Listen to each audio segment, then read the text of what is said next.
মারে, এক গ্লাস পানি দে তো।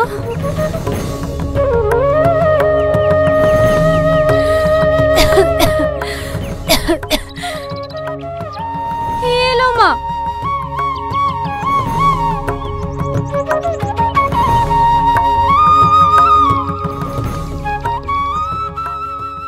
আমার ওষুধগুলো সব ফুরিয়ে গেছে, আবার ঘরে চাইলো নাই। তুই এই মাসের মানিটা কবে পাবে মা? তুমি কোনো চিন্তা করো না মা, কয়েকদিনের মধ্যেই টাকা পেয়ে যাব। টাকা পেলেই তোমার ওষুধ আর চাল কিনে নিয়ে আসবো। তুই এই সংসারে লেগে একার কত করবি বল? তোরও জয়রে বাপ জমি জায়গা যা ছিল সব বিক্রি করে দিয়েছে। আজ যদি তোর বাপ সংসারের দিকে মন দিত তাহলে আমাদের এই দুদিন আর দেখতে হতো না। মা, ডাক্তারে তোমাকে অত চিন্তা করতে বারণ করেনি? যদি তোমার কিছু হয়ে যায় তাহলে আমাদের দুই বোনের কি হবে? আমার কিছু হবে না রে মা, আমি তো তোদের জন্যই বেঁচে আছি, না হলে তো কবে দুনিয়া থেকে। চুপ করো তুমি, আর কখনো এমন কথা বলবা না। আমরা যতদিন বেঁচে আছি তোমার কিচ্ছু হবে না।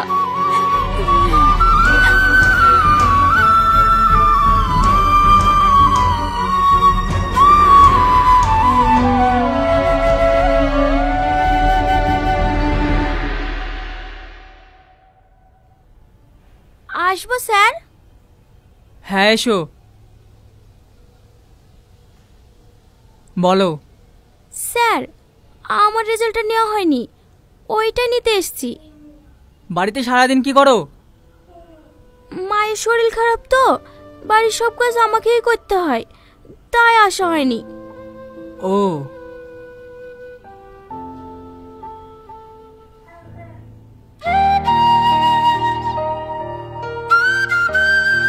কি নাম বেশ? মায়া স্যার। বাহ, রেজাল্ট তো ভালোই দেখছি। কোথায় টিউশন পড়ো? টিউশন পড়ি না স্যার, বাড়িতেই পড়ি। ও, কাল থেকে তোমাদের ভর্তি শুরু।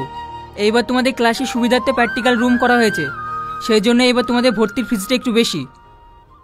কত স্যার? গতবার 4000 ছিল, এইবার 6000 করা হয়েছে। 6000? ঠিক আছে স্যার, আমি এখন আসছি।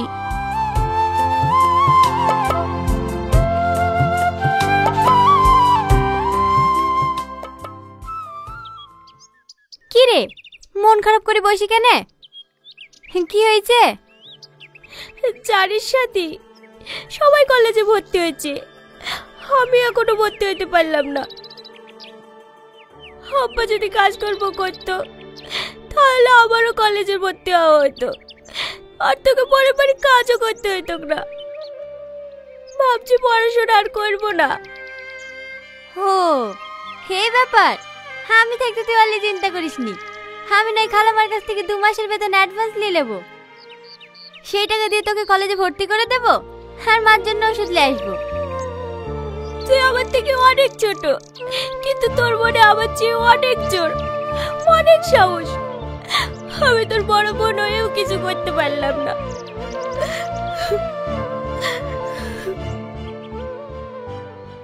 তোদের সারাদিন গল্প আর গল্প, রাস্তায় পাটকুটগুলো পড়ে আছে, কে তুলবে? তুমি তো কোনো কাজ করো না, পাটকুটিগুলো না হয় তুমি তুলে লাইবা। ইনকাম তো করি 2 টাকা, তাতে কি আর সংসার চলে? আবার বড় বড় কথা।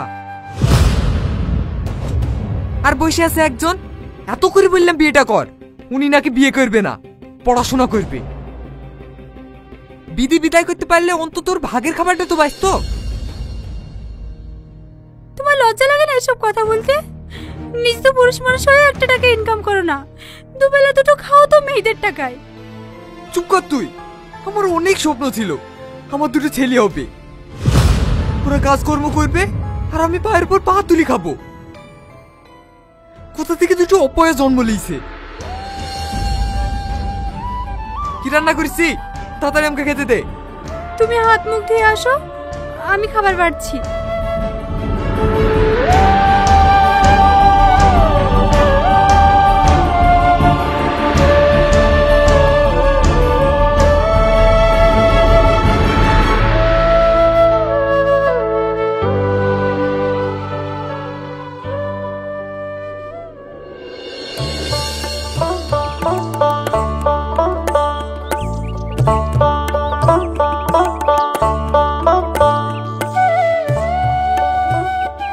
সেই পটলের ঝোল?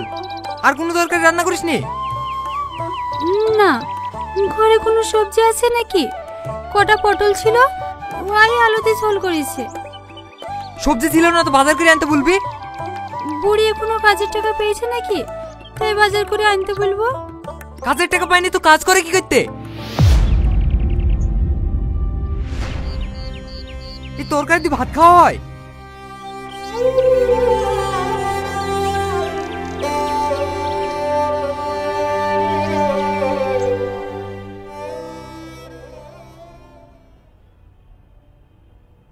খালামা, খালামা, সব কাজ হয়ে গেছে? হ্যাঁ খালামা। ঠিক আছে, কালকে একটু সকাল সকাল চলে আসবি, আমরা বাড়িতে থাকবো না। খালামা, কিছু বলবি? হ্যাঁ বলছিলাম, আমাকে যদি 2 মাসের টাকা অ্যাডভান্স দিতেন তাহলে খুব ভালো হতো। টাকা কি করবি? আপনি তো জানেন আমার আব্বা কাজ কাম কিছুই করে না। কালকে আমার বোনের কলেজে ভর্তি, ওখানেই টাকা লাগবে। ঠিক আছে, তুই দাঁড়া, আমি আনছি।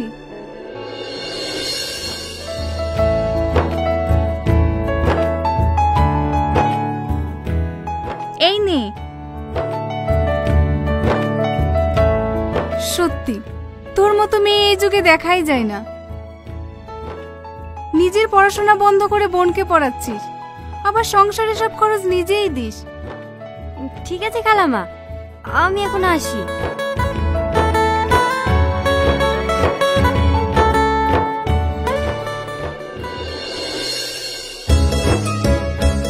মা, মা, আমি তোমার জন্য ওষুধ নিয়ে এসেছি, এই লাও।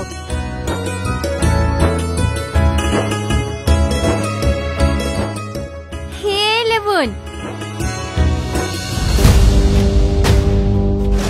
ওগো, এই টাকাগুলো তুমি দিও না, এগুলো মায়ের কলেজে ভর্তি হওয়ার টাকা। বকিস নি তুই, ও আবার কলেজে ভর্তি কি করবে? আব্বা, এই টাকাগুলো তুমি নিয়ে যাও না, সামনের মাসে টাকা পেলে সব টাকা তোমাকে দিয়ে দেবো। সত্য?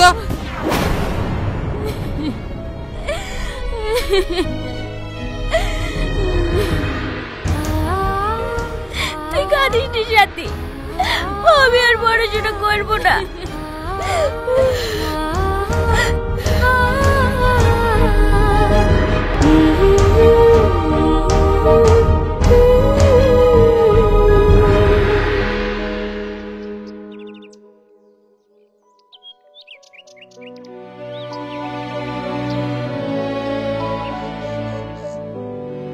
হাত দেখা, হাত দেখা।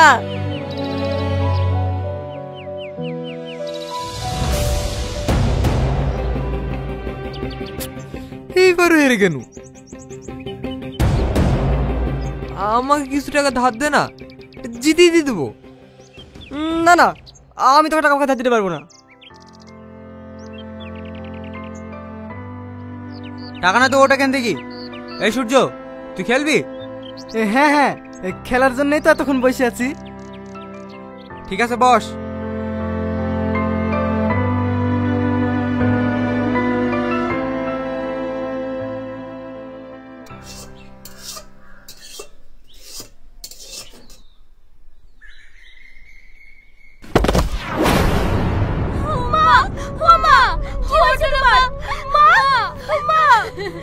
এই সাথী, তুই তাড়াতাড়ি ডাক্তারকে ডেকে নিয়ে আয়।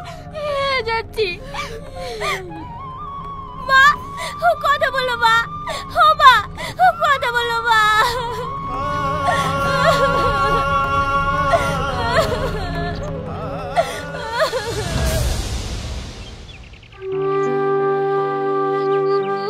তেমন কিছু হয়নি, অতিরিক্ত টেনশন করার কারণে ওনার প্রেশার হাই হয়ে গেছিল, তাই উনি মাথা ঘুরে পড়ে গেছিল।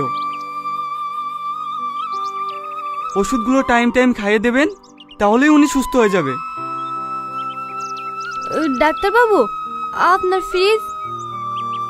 লাগবে না, ওই টাকা দিয়ে কিছু ফল কিনে আপনার মাকে খাওয়ায়েন।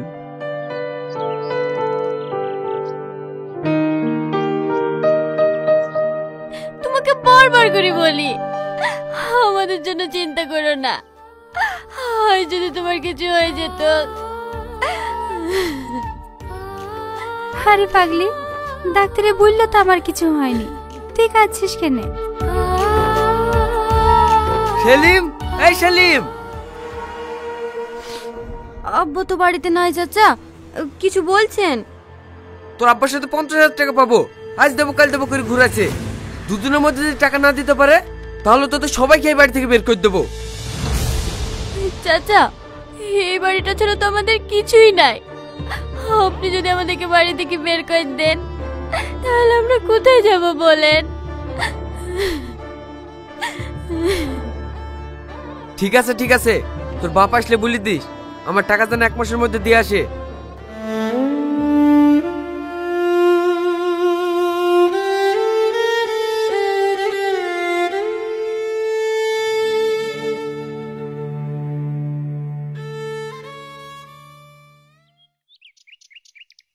চাটলিছি তো না, যাওয়ার সময় ঝুন্টুর দোকান থেকে 2 প্লেট কষা মাংস নিয়ে নিব, তাহলে জমে যাবে। একবারে। মদ খাবি না? এই সাল্লু, এদের দুজনকে গাড়িতে তোলো, থানায় নিয়ে গিয়ে ওদের চামড়া বিনাবো।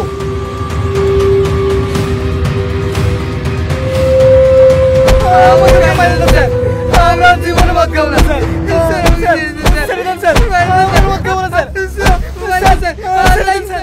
আর মদ খাবি? আজ তোদের মতন জানোয়ারদের জন্য অনেক পরিবার রাস্তায় নেমে পড়েছে।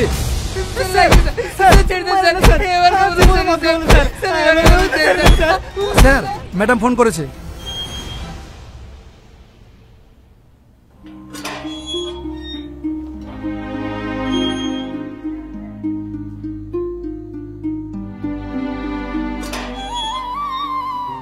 সূর্যকে? আমি স্যার। তোর জামিন হয়ে গেছে। জামিন হয়ে গেছে? হ্যাঁ, তোর বাড়ির লোক তোকে নিতে এসেছে। স্যার, আমার বাড়ির লোক আসেনি? না।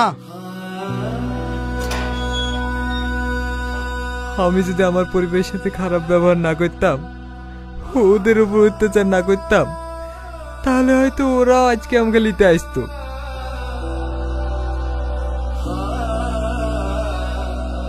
এই পোড়া রুটিতে কি আমার মেয়ের হাতের পটলের ঝোলই অনেক ভালো ছিল।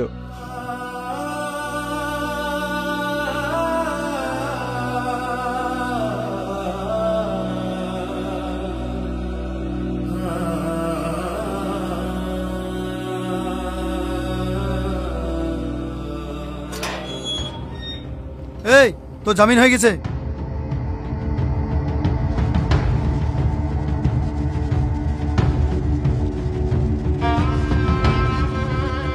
মেয়ে দুটোর মুখ পান তাকিয়ে এবারকার মতন ছেড়ে দিলাম। আর পরের বার যদি এরকম করিস তাহলে এমন ধুলাই দেব না, বাড়ি যাওয়ার অবস্থা থাকবে না। ঠিক আছে স্যার। আমি তোমাদের কাছে অনেক অন্যায় করেছি, আমি জানি আমি ক্ষমা পাওয়ার যোগ্য না, তবুও বলছি তোমরা আমাকে ক্ষমা করে দাও।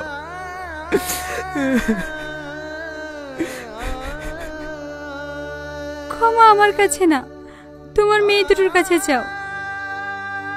আমাকে ক্ষমা করে দে রে মা। আম্মা, আমি তোদের সাথে অনেক খারাপ ব্যবহার করেছি, তোদেরকে অনেক কষ্ট দিয়েছি। তোরা আমাকে আর একটা সুযোগ দে ভালো হওয়ার। আমি তোদেরকে আর জীবনেও কষ্ট দেব না।